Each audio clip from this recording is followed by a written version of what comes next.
और चलिए आगे बढ़ते हैं, बात करते हैं मिडिल ईस्ट की। तो अमेरिका और ईरान के बीच की जंग अब महाविनाशक मोड़ पर आ चुकी है। दोनों देशों ने एक दूसरे को तबाह करने की सारी हदें पार कर दी हैं। अमेरिकी हमलों में ईरान का इकलौता बुशहर न्यूक्लियर प्लांट सीधे निशाने पर आ गया, तो वहीं ईरान भी अमेरिकी एयरबेस को तबाह करने में लगा हुआ है।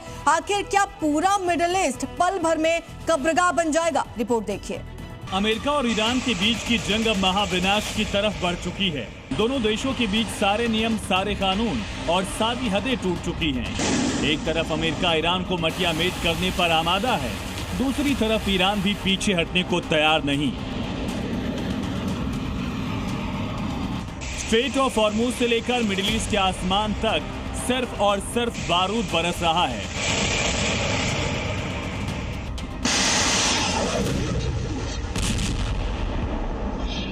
जंग की सबसे डरावनी तस्वीर अब सामने आई, जिसने पूरी दुनिया को थर्रा दिया। ईरान के इस्लामिक रिवोल्यूशनरी गार्ड कॉर्प्स यानी IRGC ने दावा किया, रणनीतिक रूप से बेहद महत्वपूर्ण हॉर्मुज स्ट्रेट में 2 तेल टैंकर में भयंकर विस्फोट हुए। हालांकि अमेरिकी सेंट्रल कमांड यानी कि सेंटकॉम ने इसे सफेद झूठ करार दिया। ईरान यही नहीं रुका, तेहरान ने कुवैत, जॉर्डन और इराक में मौजूद अमेरिकी सैन्य ठिकानों को दहलाने के लिए एक साथ कई मिसाइलें और ड्रोन दाग दिए।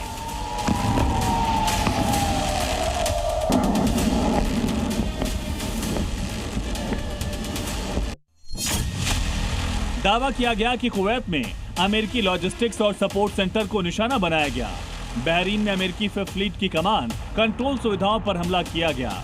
जॉर्डन में अल अज़्ज़ाक एयरबेस को निशाना बनाने का दावा है। जॉर्डन की सेना ने दावा किया कि उसके एयर डिफेंस सिस्टम ने आसमान में ही ईरान की 10 मिसाइलों को मार गिराया। वहीं कुवैत की सेना भी ईरान के हवाई हमलों का जवाब दे रही है, अपने नागरिकों को अलर्ट पर रहने को कहा है। जानकारी के मुताबिक कुवैत पर पिछले कुछ घंटों में दूसरा बड़ा हमला है। ईरान के दुस्साहस का जवाब अमेरिका बेहद बेरहमी से दे रहा है। अमेरिकी सेंट्रल कमांड ने लगातार 7वीं रात ईरान पर अब तक के सबसे भीषण हमले किए हैं। वॉशिंगटन के लड़ाकू विमानों ने ईरान के सैन्य ठिकानों, हथियार भंडारों, उसकी नौसैनिक क्षमता को मलबे में तब्दील कर दिया। जानकारी के मुताबिक अमेरिकी हमलों ने इस बार ईरान के सिरिक, बुशहर, बंदर अब्बास, खेश्म द्वीप, यज़्द शहर को सीधे निशाना बनाया।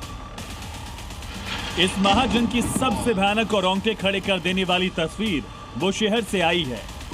अमेरिका के हमलों में ईरान का इकलौता चालू न्यूक्लियर पावर प्लांट बुशहर सीधे निशाने पर है।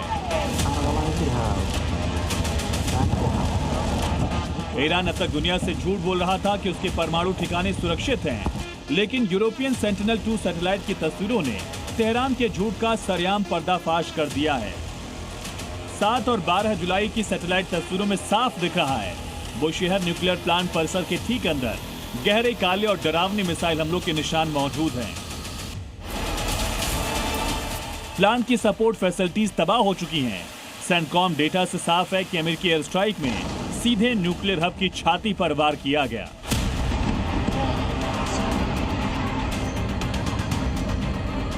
$915 मेगावाट बिजली पैदा करने वाला प्लांट साल 2013 से एक्टिव है। सबसे बड़ा खतरा है कि इसके चालू रिएक्टर के अंदर भारी मात्रा में एक्टिव न्यूक्लियर फ्यूल और खतरनाक रेडियो एक्टिव मटेरियल मौजूद है। अगर प्लांट की कूलिंग सिस्टम या सुरक्षा दीवारों को जरा सा भी नुकसान पहुंचा, तो पल भर में होने वाला रेडिएशन लीक पूरे मिडिल ईस्ट को एक झटके में कब्रगाह बना देगा। ये तबाही कई आने वाली पीढ़ियों को अपाहिज कर देगी। अब सवाल ये नहीं कि जंग को जीतेगा कौन, बल्कि सवाल ये है कि क्या अमेरिका और ईरान की जिद आधी दुनिया को परमाणु मलबे में तब्दील कर देगी। क्योंकि इस महाविनाशक जंग की आग अब पूरी इंसानियत को निगलने के लिए आगे बढ़ चुकी है।